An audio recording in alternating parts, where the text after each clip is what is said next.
Mhm. Your Excellency, maybe tell us a little bit about this set of conscious priest, Father Leslie. Yes. Maybe just tell us a little bit about who he is and what you got to know about him, and then maybe how he died. Because Yeah. I'm not familiar with him, and I'm pretty sure others Yes. would So like to know a little his name was Reverend Father Eldred Mackay Leslie. about. I think originally an Englishman, an English priest who began to stay in South Africa. An old friend of Bishop Dolan. I don't know how they met, but they were friends. And he acquired a priest who ran a small charity in South Africa, Vacantes Priests. And he was by the time we met him, he was an old man, a very old man. He was 80, about 82, 83 years old at the time we met him when he came to Nigeria. So he came despite his old age. He was sent. He came to see us in Nigeria. We're very happy. In fact, I considered that day my first Holy Communion when he came to Nigeria. I had to wear a white cloth, the communion cloth, even though at the time I had already gone to the the indoor mass. Anyway, he came. He said mass for us in my school area as well as in Lagos. Hmm. So, and then he traveled back to South Africa, and then for the rest of the year, we didn't have a priest. And then he came back again in 2008. This time around, I met him in Lagos. I was done with school. I was already working somewhere near Lagos. So he said mass again for us, and then went back again. So he was supposed to come again the year a year after 2009. Unfortunately, someone came to rob him in his house. They Oh, came to rob him, and it turned out that he discovered that the person who was robbing him was the very person he was helping out with in charity.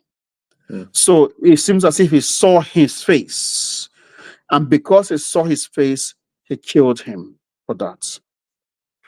That's too bad. Yeah, that's too bad. It was a very sad thing for us. So, well, after that, um, that's the much that I knew. He was a very a very hardworking priest, despite the fact that he was very weak. With his age, he would travel with buses, go by bus. Imagine going by bus. To go by bus in Nigeria, you have to be very strong to do that. And he was an old man from a much more developed country like South Africa, coming to struggle on the road with us in Nigeria. Very difficult for him. He made a lot of sacrifices just to come and give us the sacraments. So we are very, very fond of him, because of what he has done, what he did for us. So yes, and that's just really the much that we only saw him once a year, so those we didn't. And he had a great sense of humor, a very lively person. Yeah. I remember. Well, I'll give you an instant. We He came from mass and he forgot. No, they did his bag, his luggage was not didn't travel with him. Hmm. The flight detained his luggage where he has his hosts for mass, so Hmm. he couldn't. So we have to find a way to get host locally for the mass. Well, the only way we could get a host by a layperson was to tell a kind of a lie that we needed the host for Thanksgiving.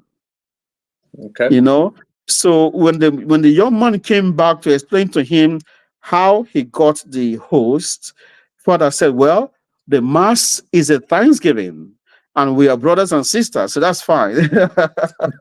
So that was interesting. So it made light of it anyway. But yeah, that's just the story, what I know of him. But after him, in 2009, that the same year I went to the seminary in Florida. Father Ecoli came to Nigeria 2009 to continue from where he stopped. And Father also came back again in 2010 to the seminary. I mean, to Nigeria. By that time, I was already in the seminary in the US. And then in 2011, Father Larabi of California came to us 2011. So we were having mass once a year, once a year. Nobody came in the year 2012. And 2013, I myself came back home after I was ordained to say masses. And then I went back again in 2014 to complete my studies. And then I finally went back in 2014.